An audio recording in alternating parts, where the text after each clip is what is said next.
नमस्कार, मैं धर्मेंद्र कुमार। श्री राजेंद्र दीवान जी current affairs YouTube channel में आप सभी का बहुत बहुत स्वागत। और बात करेंगे वर्दी वाला टेस्ट सीरीज क्रमांक 10। यूनिक प्रश्न लिए गए हैं जो कि वर्दी वाले हर एक एग्जाम के लिए काफी महत्वपूर्ण हैं। तो देख लेते हैं। पहला प्रश्न है, शिशु में हड्डियों की संख्या कितनी होती है? शिशु में हड्डियों की संख्या कितनी होती है? तो मैं आपको बता देता हूं, जो हड्डियों की संख्या शिशु में होती है लगभग 300। लगभग 300 शिशुओं में हड्डियों की संख्या होती है। फिर ये हड्डियां जुड़ जाती हैं और जुड़ करके जब वो थोड़ा बाल अवस्था में आता है तो ये 206 हो जाती हैं। ठीक है, बाद में कितनी हो जाती हैं?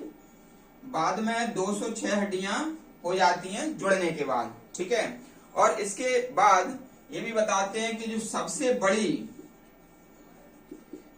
बड़ी हड्डी या अस्थि होती है वह है जांघ की फीमर। जांघ की फीमर हड्डी सबसे बड़ी होती है और सबसे छोटी जो हड्डी होती है वह होती है मध्य कर्ण की स्टेप्स। ठीक है, ये मध्य कर्ण में पाई जाती है। ठीक है, तो ये भी याद रख लेना। अगला प्रश्न देख लेते हैं। अगला प्रश्न है, मानव में पसलियों की संख्या कितनी होती है? ठीक है, पसलियों की संख्या 12 होती है। ठीक है, 12 जोड़ी अर्थात 24 पसलियां होती हैं। मानव में पसलियों की संख्या कितनी होती है? 24। याद रख लेना। अगला है, मानव में पेशियों की संख्या कितनी होती है? तो पेशियां होती हैं 639। ठीक है, पेशियां कितनी होती हैं? 639। कई किताब में 640 दिया रहता है लेकिन वो गलत है, 639 रहता है। और इसको याद कर देना, 3 दूनी 6 और 3 त्रिके 9। ठीक है, 3 दूनी 6 और 3 तिया 9।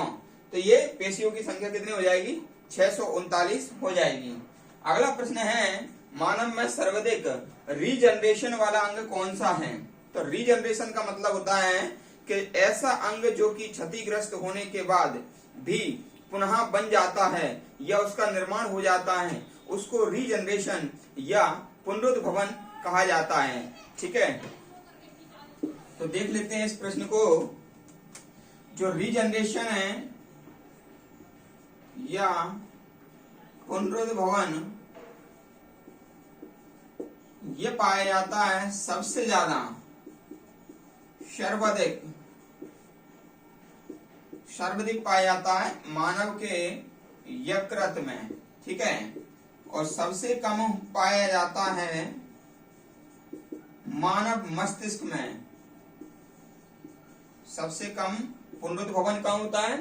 मानव के मस्तिष्क में सबसे कम पुनरुद्भवन होता है और मानव के यकृत अंग में सबसे ज्यादा पुनरुद्भवन होता है। यानी कि यकृत यदि क्षतिग्रस्त हो जाएगा तो वो फिर से निर्मित हो जाएगा, उसका क्षतिग्रस्त हट जाएगा। ठीक है, और मानव के अंदर सबसे बड़ा जो आंतरिक अंग है वह यकृत है।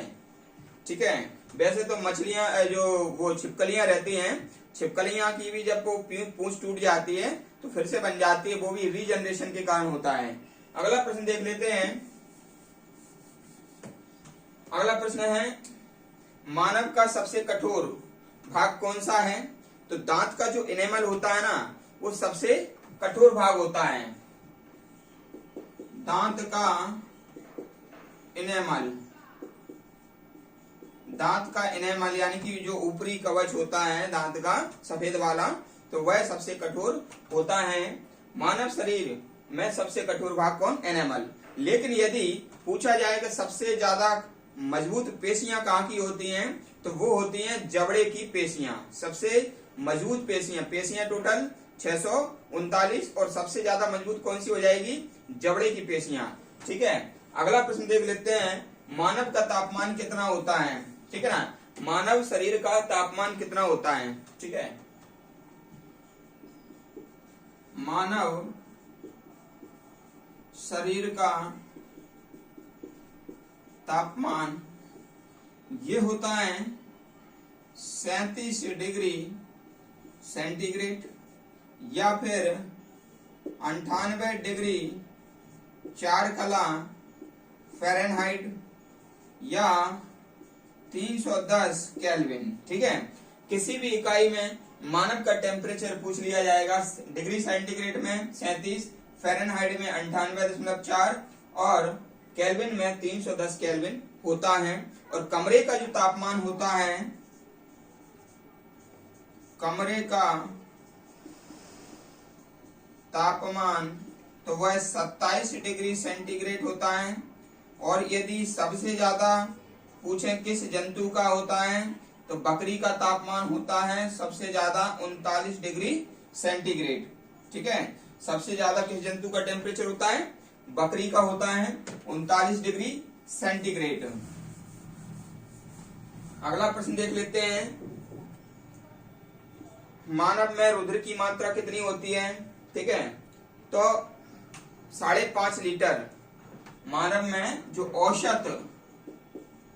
औसत रुधिर मानव में होता है वह होता है 5.5 लीटर या भार का 1/7, कुल भार का 1/7 भाग होता है मानव में रुधिर, ठीक है। अगला है, सबसे बड़ी WBC का नाम क्या है, ठीक है। देखो, जो आप एक चीज याद रखना, मोनालिसा,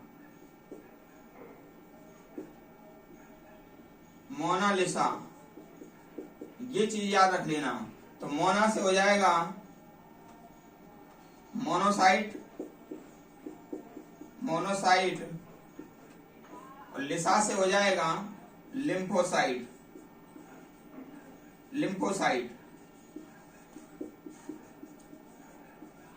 तो सबसे बड़ी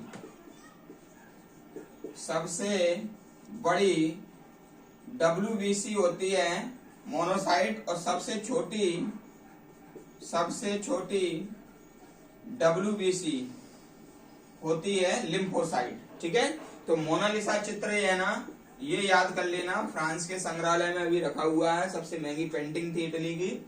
ये मोनालिसा याद कर लेना, तो आपको ये WBC का याद हो जाएगा कि सबसे बड़ी WBC कौन है और सबसे छोटी WBC कौन है। ये यूनिट ट्रिक आप याद कर लेना, मोनालिसा यानी कि मोना यानी कि मोनोसाइट, तो मोनोसाइट सबसे बड़ी WBC है और सबसे छोटी WBC लिम्फोसाइट है। और हमेशा ये भी याद कर लेना कि WBC हमारे शरीर में सैनिक कणिकाएं कहलाती हैं, क्योंकि बाहरी बैक्टीरिया से लड़ करके ये उनको पराजित करती हैं, हमारे शरीर को पकने से या घाव होने से बचाती हैं, ठीक है। इसलिए इनकी जो आयु होती है ना, वह बहुत कम होती है, 2 से 5 दिन इनकी आयु होती है, ठीक है। जबकि RBC की जो आयु होती है वह 120 दिन होती है।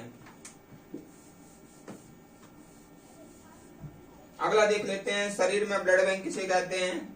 तो ब्लड बैंक कहते हैं स्प्लीन या प्लीहा, है ना। स्प्लीन या प्लीहा या तिल्ली, कई नामों से जाना जाता है, ठीक है ना। तो इसको कहते हैं ब्लड बैंक कहा जाता है। फिर है सर्वाधिक व्यस्त अंग कौन सा है, तो व्यस्त अंग है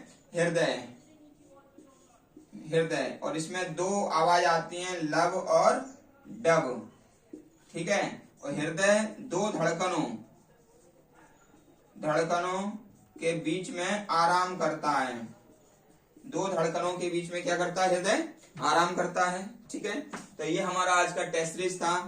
तो जुड़े रहिए श्री राजन दीवान जी करंट अफेयर्स यूट्यूब चैनल से, और अपने वर्दी वाला जो टेस्ट सीरीज है उससे जुड़ करके अपना वर्दी वाला जो लक्ष्य है वो अपना साकार करें। और इस यूट्यूब चैनल को सभी अपने दोस्तों में शेयर करें ताकि वो भी सब्सक्राइब करके इस चैनल का लाभ ले पाएं और इसमें करंट अफेयर्स के टॉपिक भी प्रतिदिन डाले जाएंगे और वर्दी वाला जो टेस्ट सीरीज है वह भी इसमें डाला जाएगा।